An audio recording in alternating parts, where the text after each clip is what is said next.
আজ আমরা ইতিহাসের পাতা থেকে হারিয়ে যাওয়া একটা শহরের গল্প শুনব।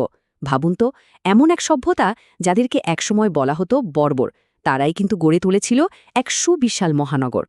ভারতের সবচেয়ে পুরনো কিছু পবিত্র গ্রন্থে প্রাচীন বাংলার পুণ্ড জাতি সম্পর্কে ঠিক এইভাবে বর্ণনা করা হতো, মানে তাদের পরিচয় ছিল শুধুই অসভ্য, দস্যু।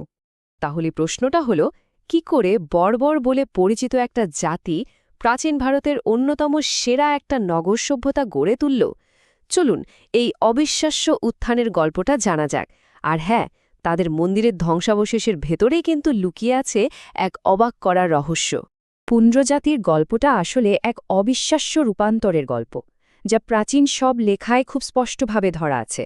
এখানে পরিচয়ের এই আমূল পরিবর্তনটা একবার দেখুন।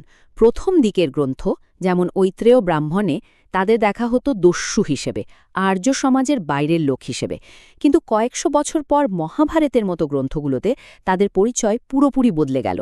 তারা হয়ে গেল সম্ভ্রান্ত ক্ষত্রেয়, মানে যোদ্ধা শ্রেণী, আর শক্তিশালী রাজাদের সহযোগী। এই বদলটা কিন্তু রাতারাতি হয়নি, এটা হয়েছে শতাব্দীর পর শতাব্দী ধরে সাংস্কৃতিক আদান-প্রদান আর একীকরণের মধ্যে দিয়ে। এই টাইমলাইনটা দেখলে তাদের যাত্রাপথটা আরও পরিষ্কার হয়ে যায়। কিভাবে তারা একরকম অজানা এক কোণ থেকে ক্ষমতার কেন্দ্রে চলে এলো। ভাবা যায়, খ্রিস্টপূর্ব ৫ম শতাব্দীতেও যে জায়গাকে অপবিত্র বলা হতো, সেখানে যেতে হলে নাকি প্রায়শ্চিত্ত করতে হতো।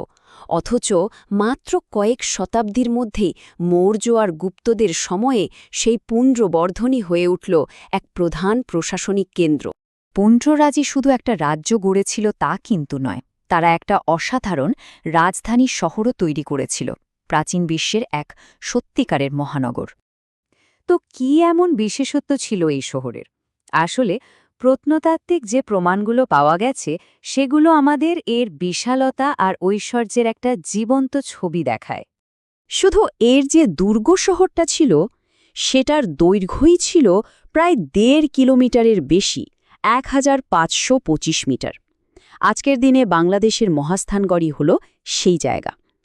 এই বিশাল আকারটাই কিন্তু বলে দেয় যে এটা কোনো সাধারণ জনপদ ছিল না, ছিল এক বিরাট মহানগর। আর মূল শহরের চারপাশে ৩৬টা প্রত্নতাত্ত্বিক ঢিবি পাওয়া গেছে। এই ঢিবিগুলো কি?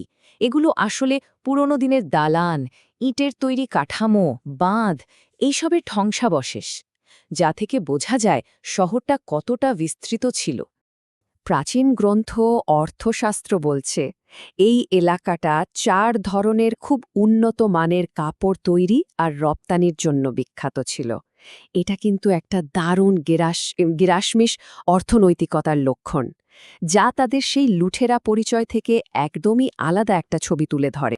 তো আমরা শহরের গুরুত্বটা তো বুঝলাম, এবার চলুন সময় ধরে একটু এগিয়ে যাই আর দেখি এখানকার ধর্মচর্চায় কি এক অদ্ভুত রহস্য লুকিয়েছিল। এই স্লাইডটা একটা দারুণ বৈপরীত্য তুলে ধরে। দেখুন, একই পাল রাজবংশের অধীনে, অথচ বিহার আর বাংলার বৌদ্ধ কেন্দ্রগুলোর মধ্যে কি বিশাল তফাত। বিহারের কেন্দ্রগুলো ছিল সবার জন্য খোলা, একটা তীর্থক্ষেত্রের মতো, কিন্তু বাংলার কেন্দ্রগুলো ছিল একদম দুর্গের মতো সুরক্ষিত, রাজনৈতিক ক্ষমতার কেন্দ্র, যেখানে সাধারণ মানুষের ঢোকার কোনো উপায়ই ছিল না। কিন্তু আমরা এটা জানলাম কি করে? এর উত্তরটা কিন্তু কোনো বড়সড় বই বা লিপিতে লেখা নেই, বরং লুকিয়ে আছে সাধারণ পূজারীদের রেখে যাওয়া হাজার হাজার ছোট্ট জিনিসের মধ্যে। এই যে ছোট ছোট স্মারকগুলো দেখছেন, এগুলোকে বলা হয় ভোটিভ স্তূপ। সাধারণ তীর্থযাত্রীরা পুণ্য লাভের আশায় এগুলো পবিত্র স্থানে রাখত, মানে এগুলো হলো সাধারণ মানুষের ভক্তির প্রতীক। কিন্তু আসল রহস্যটা লুকিয়ে আছে এগুলো ঠিক কোথায় রাখা হয়েছিল তার মধ্যে। তাদের অবস্থানই কিন্তু পুরো গল্পটা বলে দেয়। বিহারের মহাবোধি মন্দিরের কথাই ধরুন, সেখানে হাজার হাজার ভোটিভ স্তূপ পাওয়া গেছে মন্দিরের মূল চত্বরের ঠিক ভেতরে। তীর্থযাত্রীরা শতাব্দীর পর শতাব্দী ধরে এত স্তূপ রেখেছিল যে জায়গার মাটি প্রায় ২০ ফুট উঁচু হয়ে গিয়েছিল। ভাবা যায়? এটা পরিষ্কারভাবে এক সবার জন্য খোলা নীতির ছবি তুলে ধরে, যেখানে সাধারণ ব্যবসায়ী থেকে শুরু করে নারী, সবার প্রার্থনাকে মন্দিরের একেবারে কেন্দ্রে স্বাগত জানানো হতো।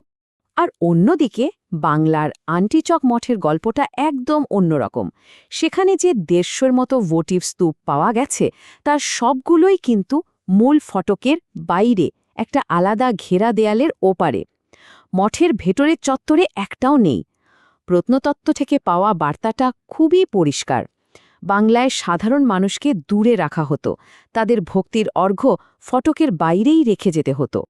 এই পার্থক্যটা কিন্তু কোনো কাকতালীয় ঘটনা ছিল না, এটা ছিল পুরোপুরি পরিকল্পিত, আর এর প্রমাণ পাওয়া যায় বাংলার মঠগুলোর স্থাপত্যেই।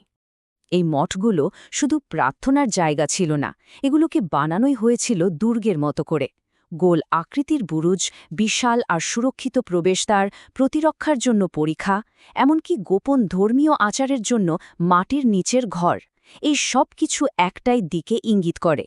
এগুলো ছিল রাজনৈতিক প্রতিষ্ঠান, যা তাদের রাজকীয় পৃষ্ঠপোষকের ক্ষমতা দেখানোর জন্য তৈরি হয়েছিল, সাধারণ মানুষকে কাছে টানার জন্য নয়।